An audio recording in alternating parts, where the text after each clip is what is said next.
Hi, everybody. Well, Hey, Thursday night. I'm a day Wednesday. behind. Wednesday. These COVID things got me all messed up. Welcome to Wednesday night's live broadcast. Pastor Dan, you want to introduce our guests? Yeah, tonight we have Steve and Julie Dorsey with us, great friends of the church fellowship. They are missionaries down in the Dominican Republic in a small town called El Cate. Steve is a licensed physician, and Miss Julie is a school teacher and hospitality extraordinaire. So That is thank true. you guys so much for joining us tonight. thank you. Good evening. Good to have you guys. Well, we'll start out asking you the same question that we've asked really everyone who has taken part in these Wednesday night I Get to Know Your Leaders segments. Could each of you kind of talk about your journey to making Jesus the king of your life? All right, I'll start. Well, I was raised in a family, divorced family. My parents divorced when I was 4 years old. And my mom was a very young mother. She was 26 with 3 children. And she had to go back to school and back to work right away. So I pretty much learned what it was like to be independent from a very young age. I was on my own by the age of 4. Back then, childcare wasn't really a big thing. I think it was more for infants, and so I didn't get childcare. My sister did, but I was on my own, and so I pretty much learned how to take care of myself early on, and I pretty much realized if I needed anything to get anything done, it was kind of up to me. So that really, there's some positive things to that, and it helped me become an independent person, helped me work hard. My mom really taught me a lot through discipline and hard work. She did an excellent job as a mother in the condition that she was put in. But I think each of our kids pretty much went their own direction. So early on, I kind of figured out how to get things done, and I think I was a little entrepreneur, and I started my little business of selling. You remember chrome caps? Oh, yeah. Back in the 70s? There was a fascination with those kinds of things when I was a kid because we loved to have them on our bikes, and so I realized there was a market for it. I would go around the neighborhood stealing these chrome caps and selling them at school to make money. And I actually did fairly well until one day I got caught. And I was at a house taking some caps from a car, and the owner came out, and I couldn't get away, and he caught me. And one of my classmates, it was actually her house, so she identified me. And before I got home, my mother had heard about it. And my mom, we were not a Christian family. We went to church on Christmas and Easter. But she decided that my punishment would be to go to vacation Bible school. So I think it was around Easter time, and I had to go to vacation Bible school that year. I don't remember a whole lot about it, but I know the seeds were planted, and my entrepreneurship and pretty much my life of that crime stopped right away. Not that I didn't do things after that, but I stopped doing that. And then I remember I voluntarily went to vacation Bible school a couple of years later because I think something caught my attention, and not because I was forced to, but because I wanted to. I went to vacation Bible school again. I believe seeds were planted then as well. And as I said, while I was growing up, I was independent, and I spent most of my time, my efforts in school and in sports.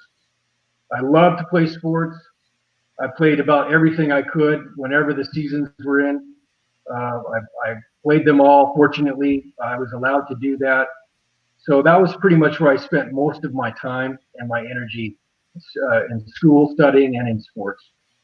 And that led me to a basketball game that was put on by Athletes in Action, which was a division of campus Crusade for Christ. I didn't know at the time. I just wanted to go watch basketball. And I went to this game, and at halftime, the players on the Athletes in Action team would give a testimony. And I listened to that, and then I got the brochure or the program for the game, and I took it home.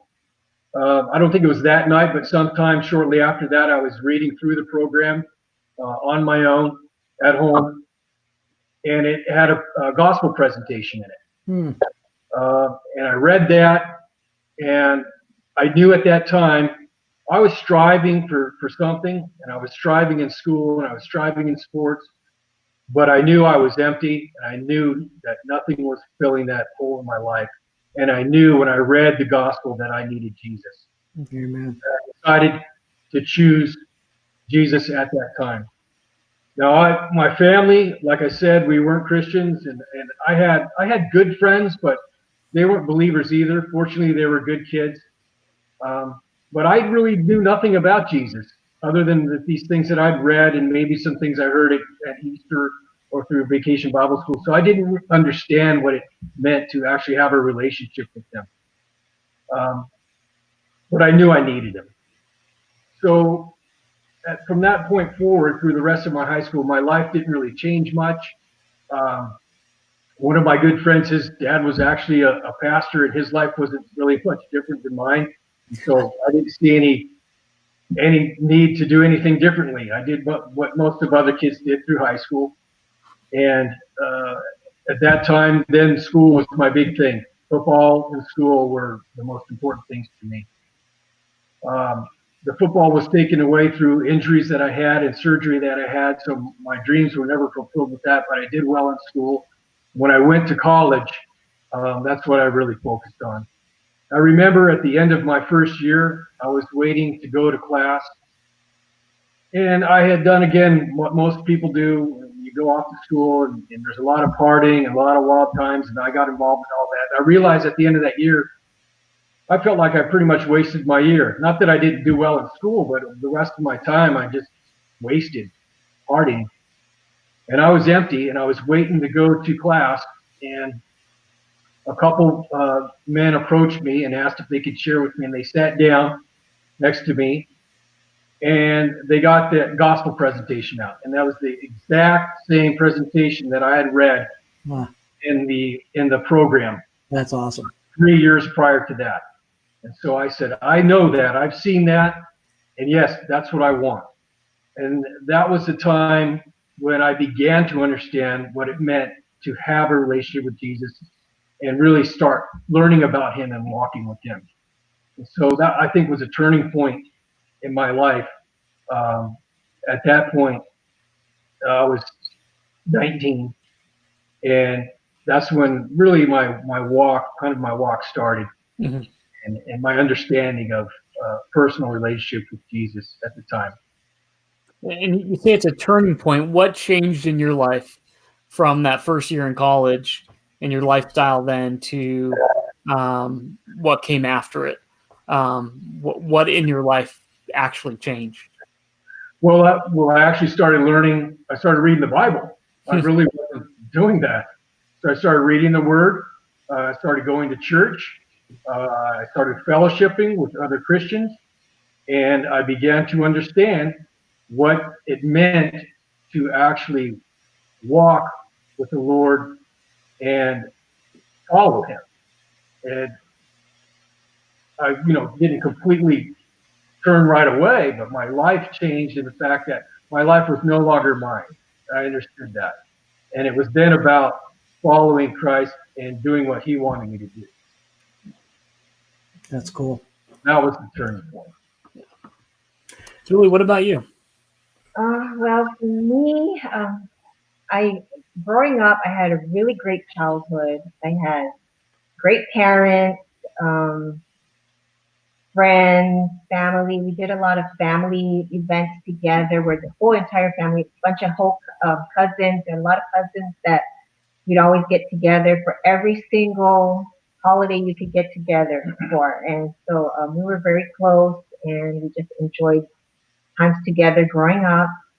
but I was not exposed to. I didn't know Jesus. I didn't know. I knew about the Bible, but I had never read it my entire childhood or till I got saved. And so I always thought that there were no Christians. There were no Christians around because I never really heard about them, and I never heard about Jesus.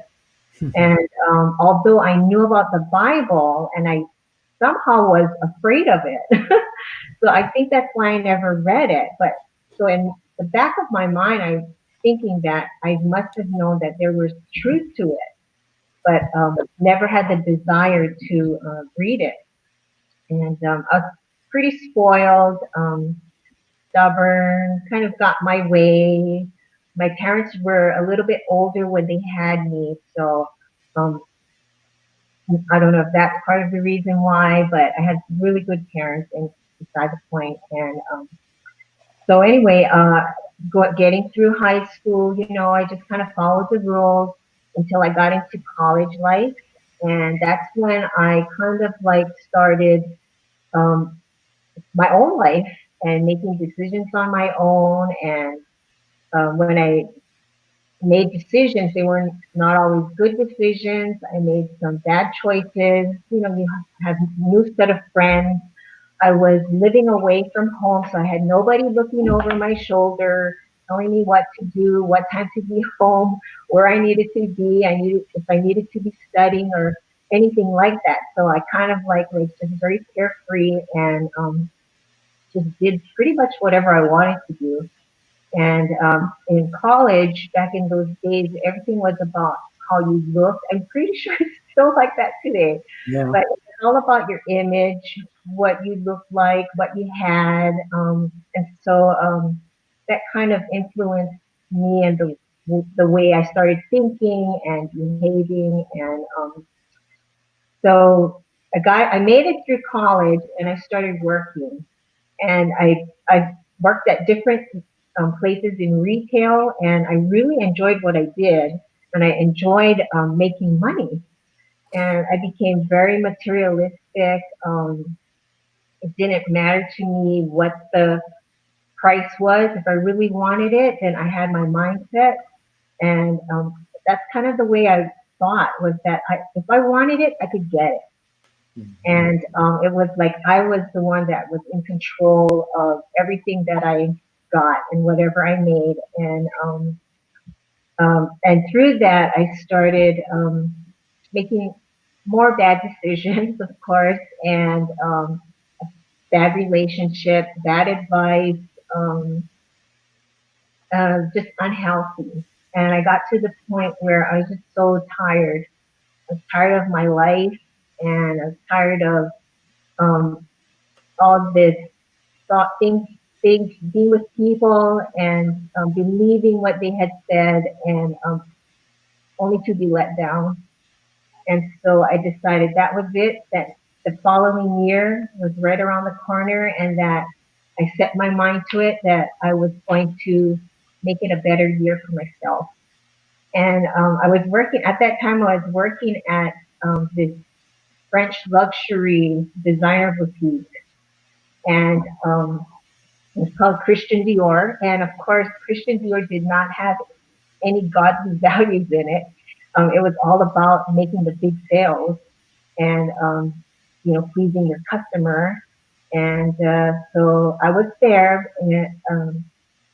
But while I was there, I met a few friends. There were three girls there that were strong believers, and they actually went to Calvary Chapel, Honolulu, and they would share the gospel with me.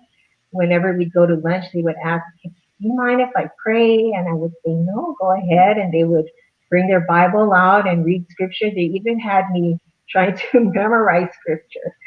And it got to a point where I started becoming more interested, and I thought, these girls are really nice and they seem sincere. And it was during the time we had the Gulf War. Mm. And it was a perfect time. And I it was like that was when I was going to make my change. And so one night, one of my friends, the Christian friends, just asked me, Julie, she said, oh man, it was so cool if you would just receive Jesus as your Savior. And I said, okay, like right now. And so we went into one of the dressing rooms and prayed right there and asked the Lord. That's awesome. And from that point on, my life has never been the same. I have never wanted to go back to that way.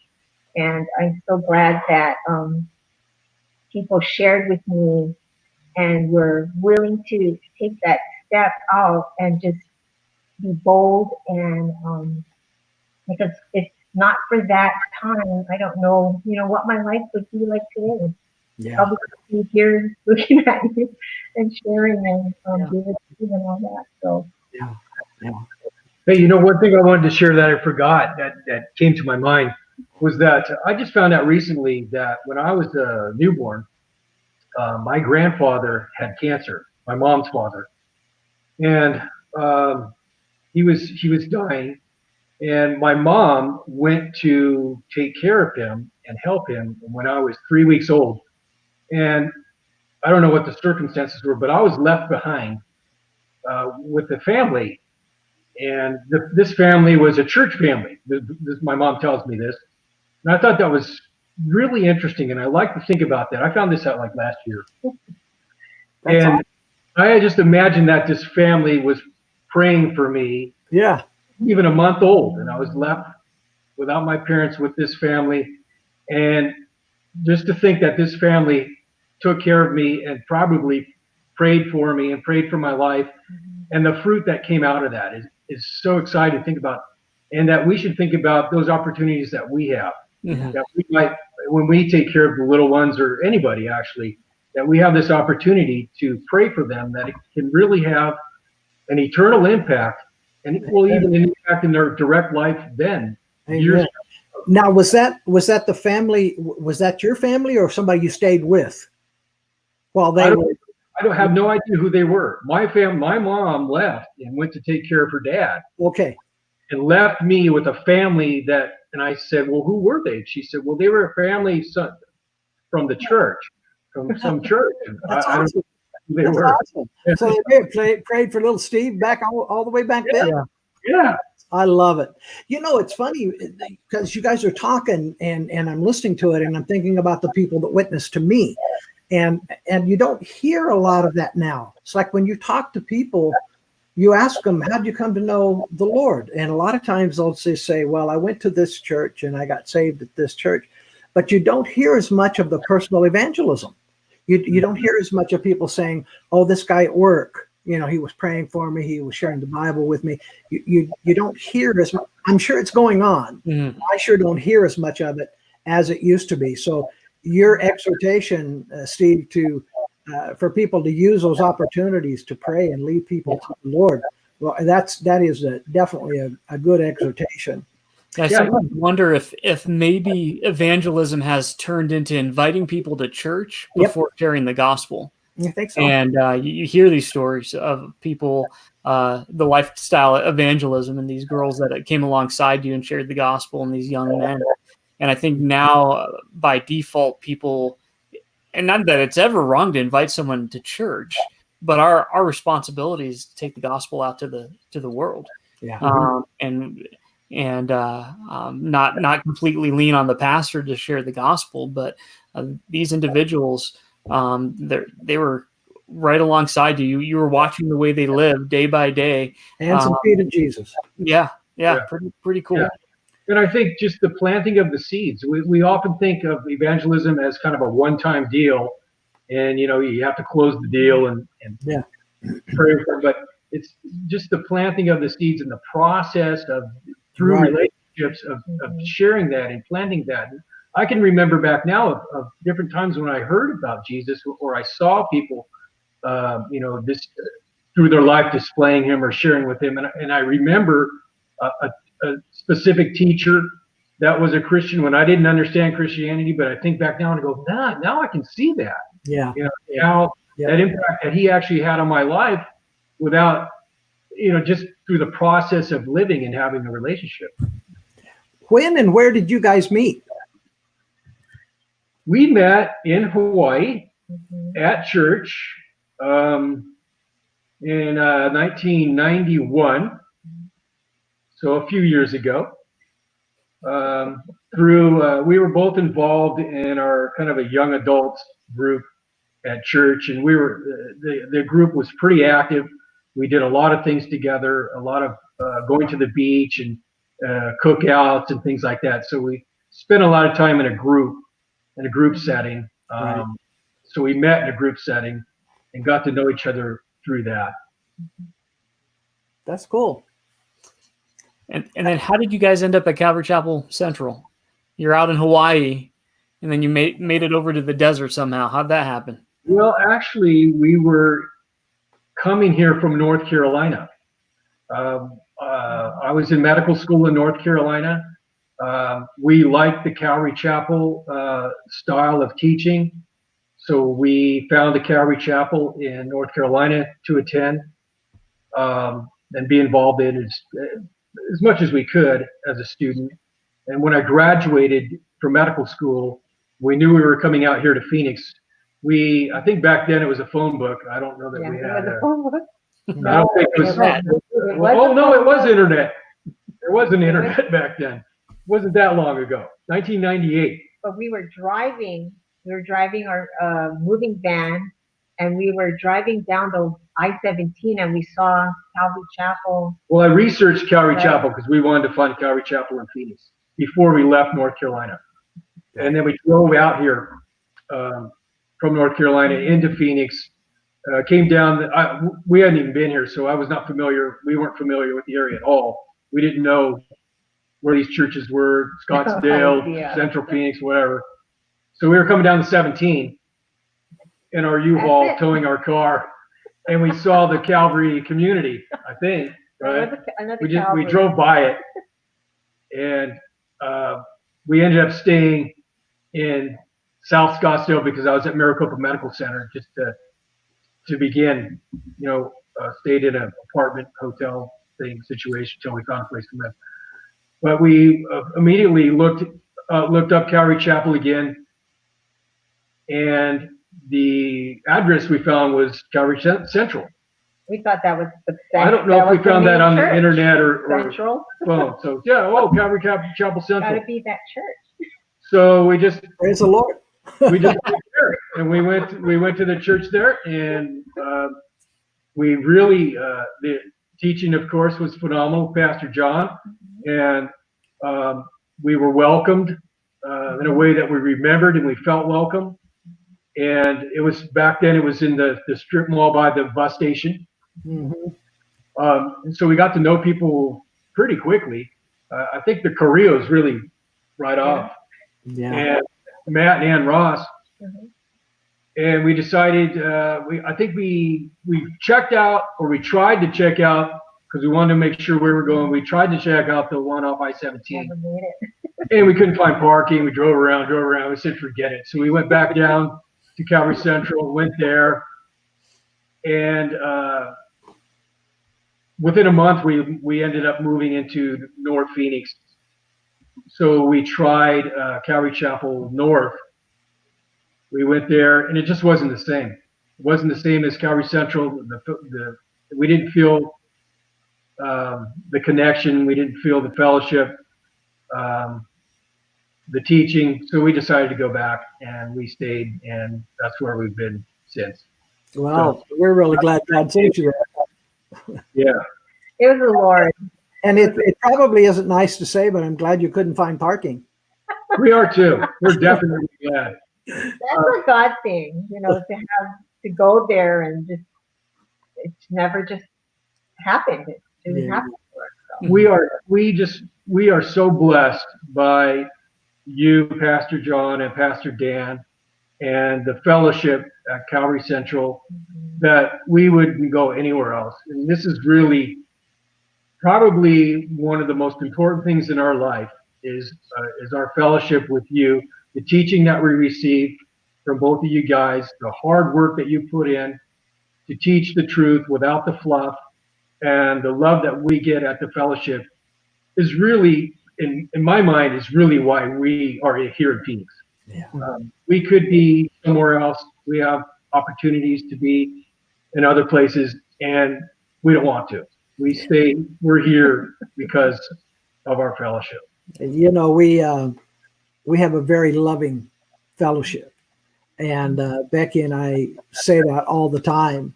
Throughout my lifetime, I've had a couple of different opportunities to do something different. And it's my family. It's my family. I so much miss not being able to be there and people hug and shake their hand and saying hi, because that's just the way all the folks in our church are. They're very loving. They're very kind. They're very honest and open and real. It's just not pretentious. They're just a bunch of hardworking folks trying their best to live their lives for Jesus. And that's a real blessing. I'm so glad that God sent you guys to Central, because you're part of our family now. That was back in May of 1998. Well, yeah. First started there. Yeah, it's been a while. It's been a while. Mm-hmm. So tell us something crazy about yourselves. Something surprising that there's a lot of people watching right now. They know you pretty well, but let's dig in a little deeper and find out something that maybe we all don't know about you. That's a tough question. I love dogs. You love dogs? I think we all know I that. don't think that comes as a surprise to any Yeah, that human was going to be my next question. Is it true that Julie loves every animal that she's ever met or seen? Actually, not lizards. Actually, Not no. lizards. Well, But I feel sorry for one when it got caught in my bird netting. yeah. I did talk to it. I said, "I'm sorry, I can't help you." But I do. I am not afraid of tarantulas. And so, if you ever find a tarantula and you want me to get rid of it, I'm there for you. Yeah, I'll call you up. The lizards are a no-go. I don't like them. Don't go, but tarantulas, I'm not afraid of. That's interesting. Yeah. Yeah. I don't know what's crazy. I'm not really crazy.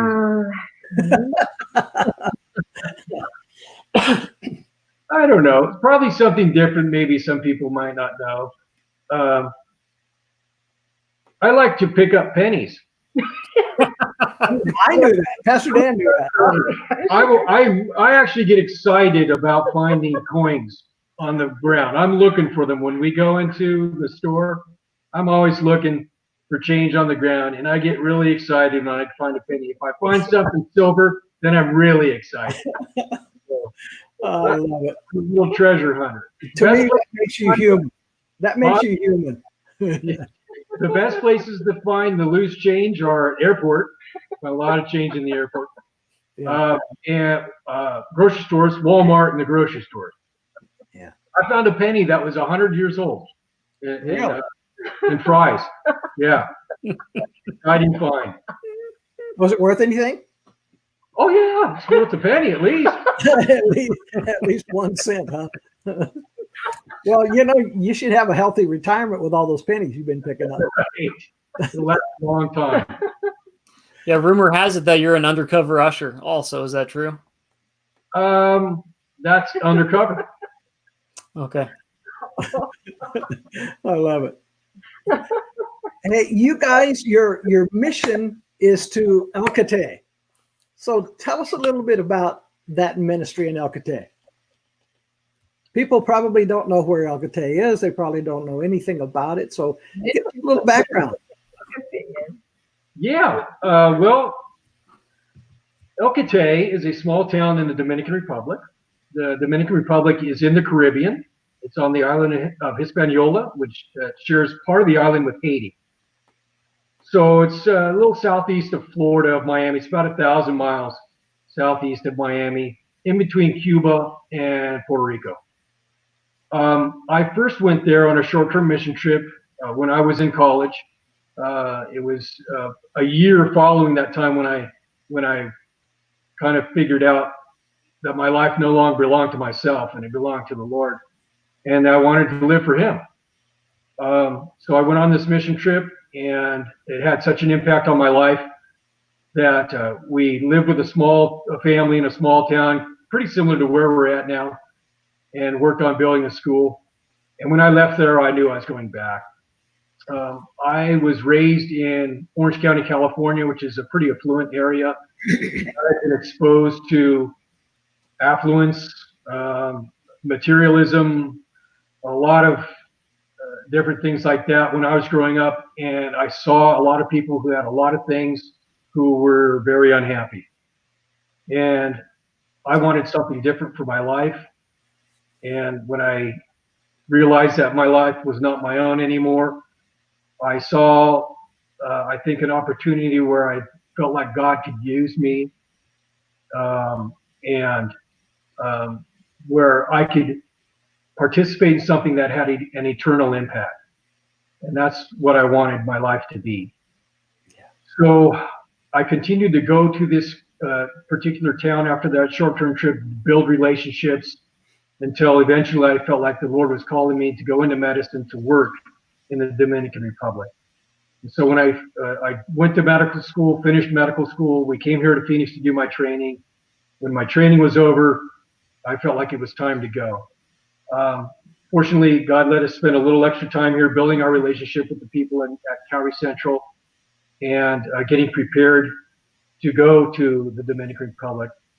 So after about a year and a half after my training, that's what we did. And then we moved to the Dominican based on the relationships that I had built prior. We moved into this small town. It's on the northeast coast, El Cate. And the reason why we ended up there was that it was the only place that I could find in that area that had a flushing toilet. And that was Julie's requirement. The only place for rent around that had a flushing toilet happened to be there. And I was just aiming for a generalized area. So we ended up in El Cate, in this small town, not really knowing the area much until after we moved in. And our main intentions there were just to go to use what God's given us, the medical education, whatever gifts came with that, and to start seeing patients. And Julie as a teacher to work with kids. And so we rented a small house. We started working out of the house. I started going to people's homes, seeing patients in their homes, and then eventually they started just coming to our house, and we would see them on our patio. And we basically had our home became a small clinic. And it continued to grow. We also, Julie worked with the kids. She did after school programs and teaching using the Bible really as a curriculum. We would show Christian movies to the kids and try to add Bible reading to that during the week. And it progressed to the point where we eventually, God blessed us with a 7-acre campus just down the road, just half of a kilometer from the home that we were renting. We were able to purchase 7 acres, and it was a coconut farm, just coconut trees that we were blessed with some engineers and other people who drew plans for us to develop the property. And we just, little by little, God would provide what we needed, and it began to grow. We built our house on it. We built our medical clinic on it. And now we have a dental clinic. We have a school building. We have a baseball field that was,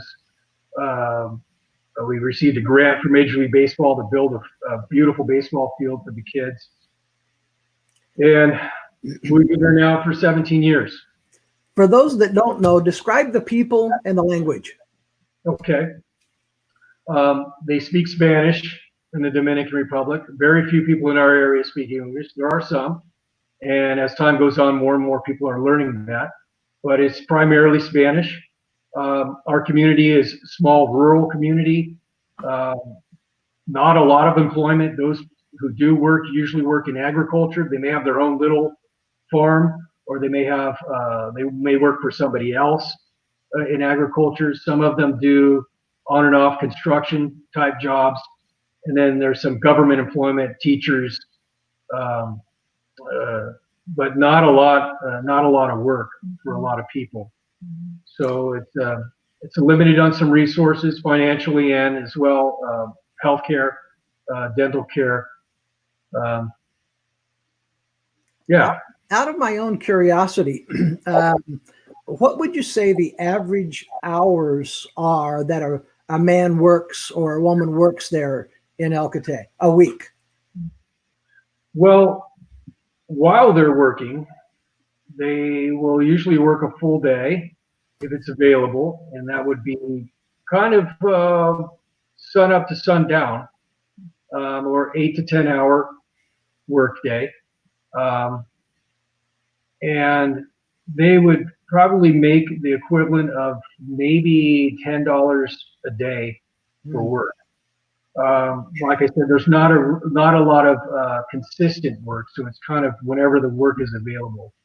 Right. That they'll be able to do that. Other than the teachers who are able to work regularly, there's not a lot of regular employment there. What would you say they fall on the scale of poverty level? Are they above the poverty level, below the poverty level? Well, if you gauge it based on the Dominican economic level, they would be definitely near the bottom. The Dominican Republic is not a very wealthy country, but there is wealth there. In the cities, there are people who do very well in business, usually out in the country where we're at, where most of the poor people are. I would say our community is not one of the poorest, but it's got to be in the bottom third economically. There are other communities that are much worse off than us, and usually they're immigrant populations from Haiti, basically working in the fields.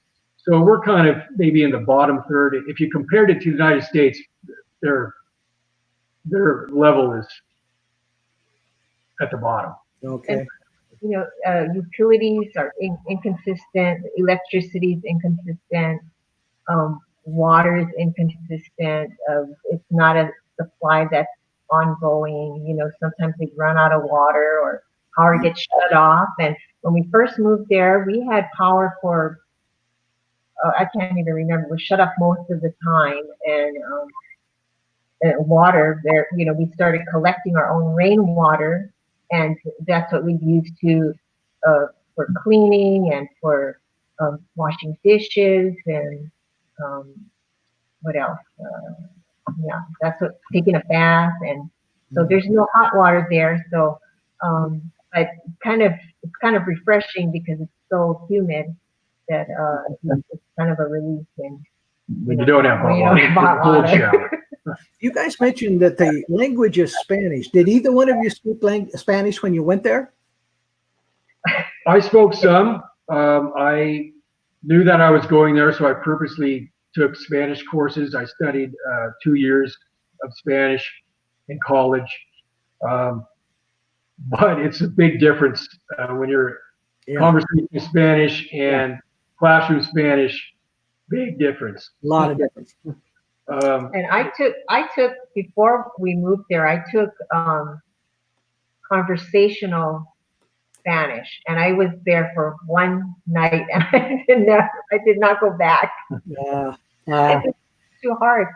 Yeah. So I pretty much had to learn it while I still speak the worst Spanish there. She speaks very well, especially for not having any education in it. Yeah. There's times where she understands a lot of things I don't understand, and I'm like, how could you understand that? And she's learned. Well, she's gifted. She's learned mostly through working with the kids. Yeah. How to communicate with them and how to understand them. And they have different dialects throughout the country. People speak a little differently in different areas of the country, kind of like we do here. Yeah. Some are a little difficult to understand, but she understands because that's where she learned it. Mm-hmm. Yeah. Yeah. Well, I know that even in Arizona, I took some Spanish in high school, and it was Castilian Spanish, Spain Spanish. And so it's a lot different than the Spanish that's spoken in here from the influence of Mexico.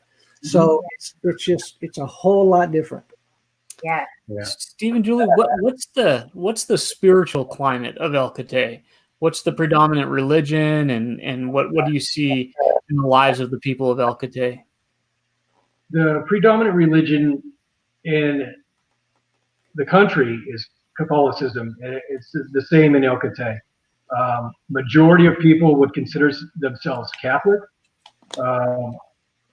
They will often go to Catholic Mass. It's pretty religious, and it pretty much ends there. The lifestyles really is not affected by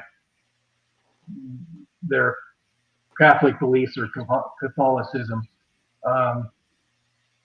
As far as evangelistic churches, evangelical churches, there are a handful of churches. I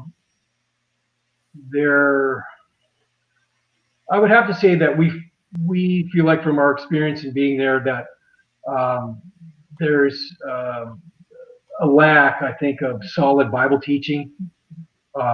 Now, I can't say that about all of them. Obviously, I haven't been to all the churches, just from what I've seen in our area and speaking with some of the local people, that we're really struggling with good Bible teaching.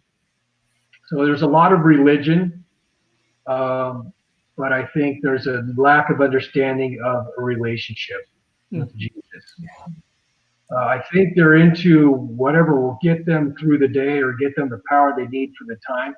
And it could be, at one point, it could be Catholicism or praying to Mary, or I don't know a lot about Catholicism either, but or going to another church and going through their motions,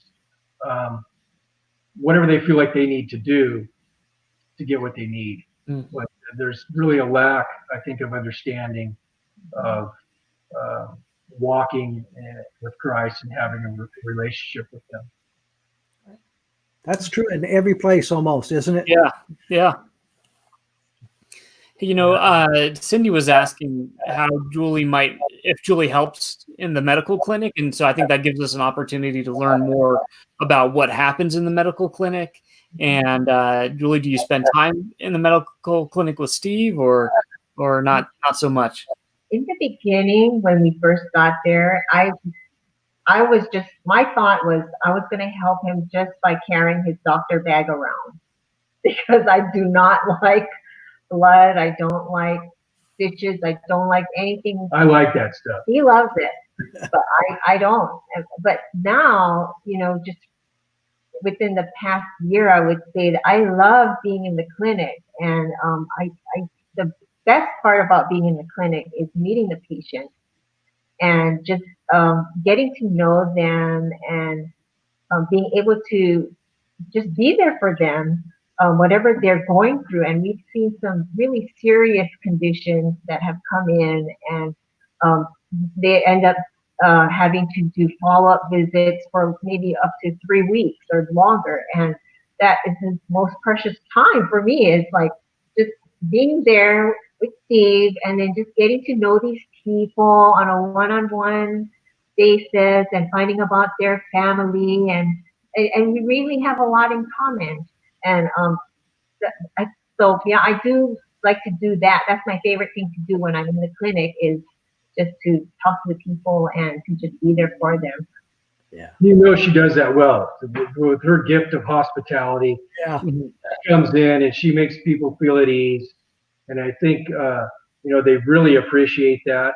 And it's a blessing for me to see that. I'm most of the time I'm focused on just solving the problem. Mm-hmm.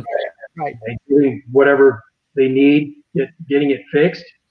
And she's kind of the compassion end of it, and will more, take care of the human, the gentleness aspect of it. And That's cool. Yeah, that's very neat. And a lot of times when people come in, they usually come in with other people. They don't usually come in by themselves, and they'll bring family members. They'll bring 4 or 5 people with them in the family. So there's a lot of people to interact with when they're there, especially if it's an emergency. A large group of people will come in, and everybody's excited, and everybody's interacting and talking. Julie, will you go with me to my next dentist appointment? Sure.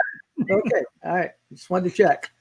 I'm sure you guys have so many stories, Steve. I know you recently treated a gentleman who was in a motorcycle accident. Do you mind just sharing a little bit about that experience?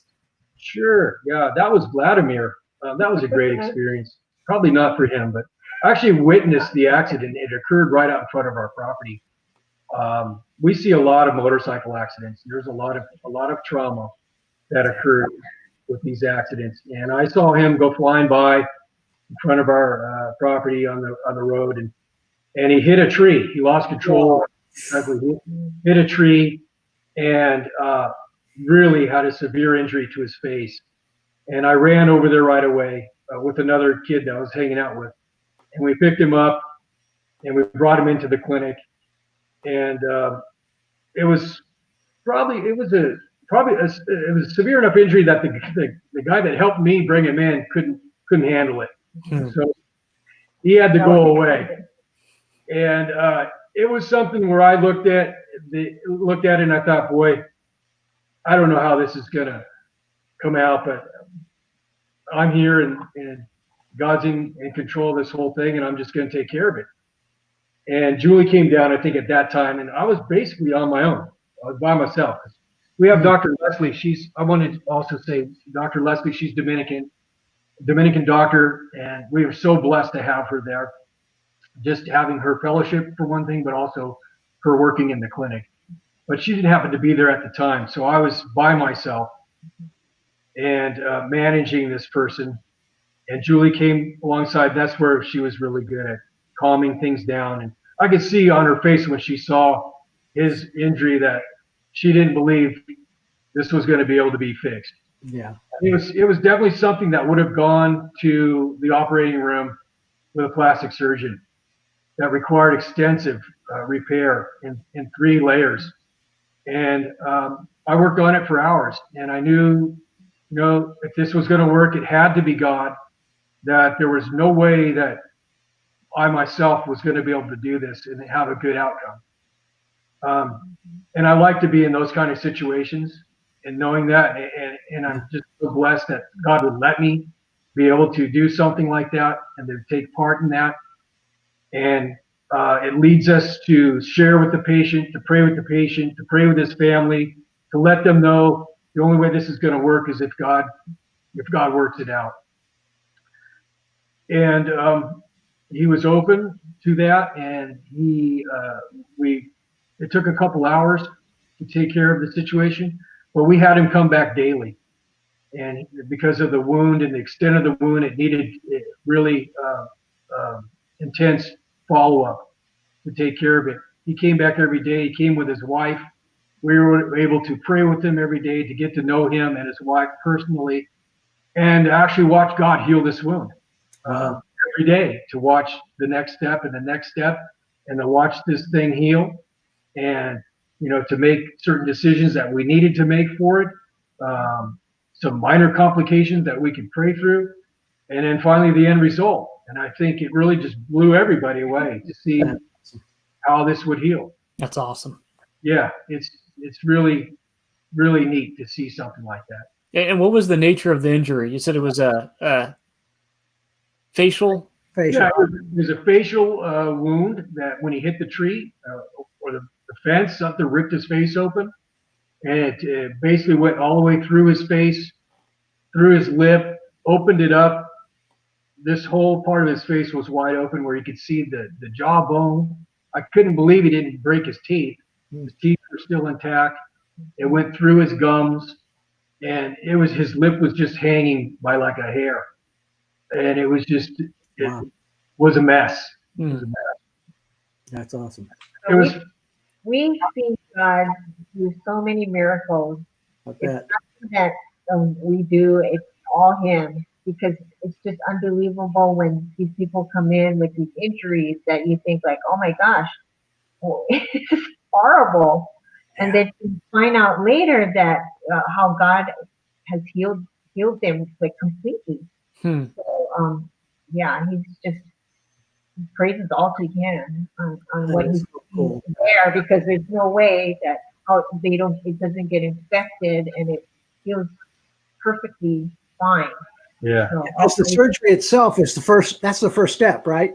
You still got all the follow up, and you still got all watching them and making sure that that they're safe and infection doesn't set in.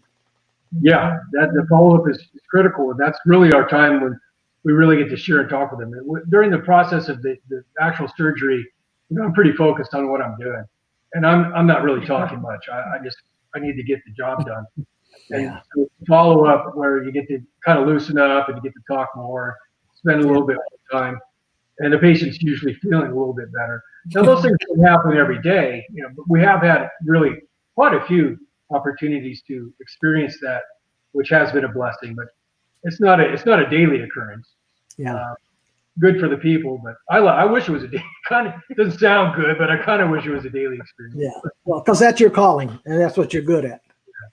What are some of the challenges you guys face on a day-to-day basis?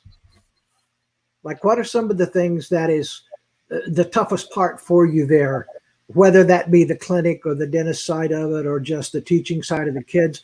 What are some of the struggles that you face on a maybe even a month basis? Yeah. What are some of the toughest things that you face? I think one that comes to my mind is some cultural differences. Even though we've been there for a long time, we still have, our kind of our American worldview of certain things, and there may be misunderstandings or miscommunications just because we may think differently.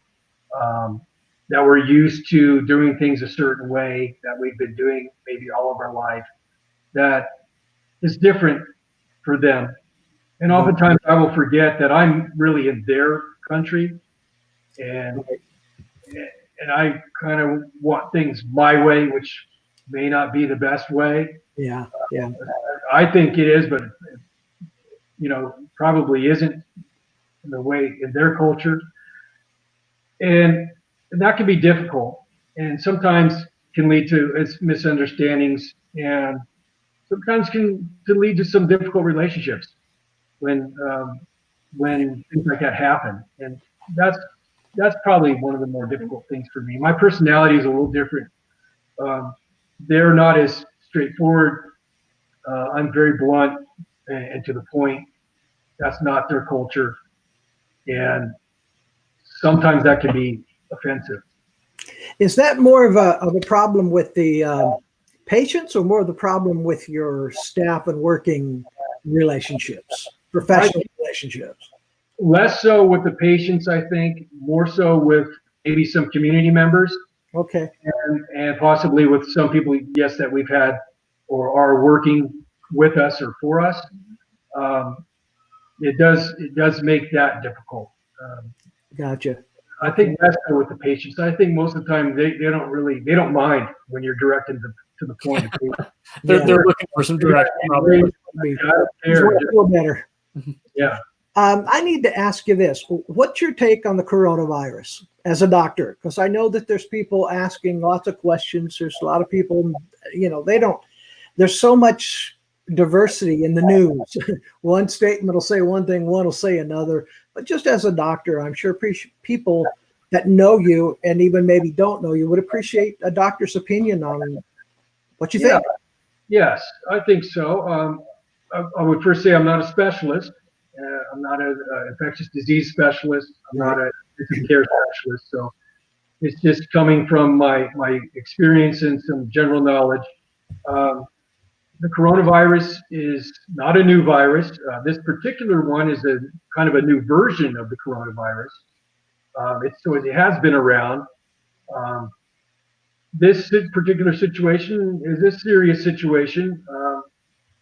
In my opinion, I don't think it's as severe as what we maybe getting the view from the media is, but I do think it's important for us to pay attention and to realize that it can be serious, and that we should definitely not panic, but just be wise and be careful, protecting ourselves and our family. So I think the social distancing thing is a good idea. Yeah. I don't think it should be really extreme, but I think it's good right now at this point. I think that my wife thinks so. I haven't seen her in 2 weeks. Right. I'm just kidding, folks. I'm just kidding. It was just a joke. I think that we would do well to kind of limit the amount of news that we're watching, Amen. and not to be so focused on numbers, either numbers of test positive coronavirus tests, or even the death numbers. I think we just need to do our part in being responsible, and not get bogged down with everything that we're seeing in the media and spending so much time reading everything that comes up. I think it would be wise to very much limit ourselves on the information that's coming in, and just be intelligent about it. Yeah. Obviously, not just spiritualize it. God knows us. He knows He's not surprised. The coronavirus did not take him by surprise, and we're his kids, and he's going to take care of us. Amen. But we do need to be smart. But I don't want everybody to fear this thing. Yeah. Like I think I see the fear that's being passed around. Yeah. Thank you. Is the virus affecting your clinic in the Dominican, the town of El Cate, or the Dominican as a whole? What are you hearing over there? Yes, it's affecting the Dominican Republic like it's affecting other countries in the world. Our particular neighborhood, we don't know of anyone who has coronavirus from El Cate. Our town is in what we would consider a state called Samana. And there's about 15 cases, I think, in Samana area, but none that we know of from our immediate area. The country as a whole has pretty much the same type of numbers that Arizona has, about 2,000 so far, about 2,000 cases. I think somewhere around 80 or 90 that have passed away. So actually, I think they're doing pretty well concerning how other countries have done, like Italy and Europe. As far as now we're just focusing on what we're seeing on numbers that are published. Mm-hmm. Dr. Leslie is there. She's on our campus. She's seeing emergency only patients right now. So she is limiting her exposure, which I think is wise. And so far, we have not had any in El Cate. Yeah. Pastor Dan? Yeah, I guess the last question. I know we could probably keep you here for another hour and a great discussion, but Bob and Annette were just talking about teams that come down to the Dominican Republic, have teams come down from Calvary Central. Can you just speak briefly on the different teams that come down and what that looks like? Yes. You want me to? Oh, okay. We, from the beginning, have been hosting short-term medical, well, not just medical, short-term mission teams to come down and work with us.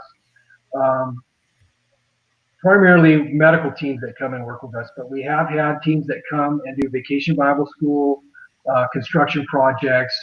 So we've had a number of groups come. We initially, when we first started going down there, we had a lot of groups coming throughout the year, and we've that was a lot of work, and we've learned a lot about the process of doing that. We've tapered it down to less groups that come throughout the year. We still stick with our medical teams. We have had 2 teams from Calvary Chapel Central that have come. Is that right? No. 3. 3? Mhm. 3 teams. Yeah. That have come. Totally blessed by every one of them. I should have known we had 3. We've also had individuals from Calvary Central that have come not as a group, but have pretty much come on their own. Some came before the team would come, kind of to help us prepare. Some came before and stayed after, or just came on their own. And we also have an awesome board member from Calvary Chapel Central. Her name is Ann Ross. She did outstanding work. We're blessed to have her. Amen. We're all blessed to have Ann. And so the Calvary teams we've did Vacation Bible School. Dan, what did you guys do when you came? Yeah, it was a kind of a children's sports clinic / Sunday school day camp type thing. Yeah. Well, the blessing to us on that is the fellowship that we receive when you folks come down, and just having you with us is really the most important thing for us. It's not necessarily what you do. Obviously, you come down to represent God and to glorify Him, but for us, it's the fellowship and having you there. That's a blessing to us, and that's why I think we do that, so that other people can experience the short-term missions. But it also is good for us to have that fellowship.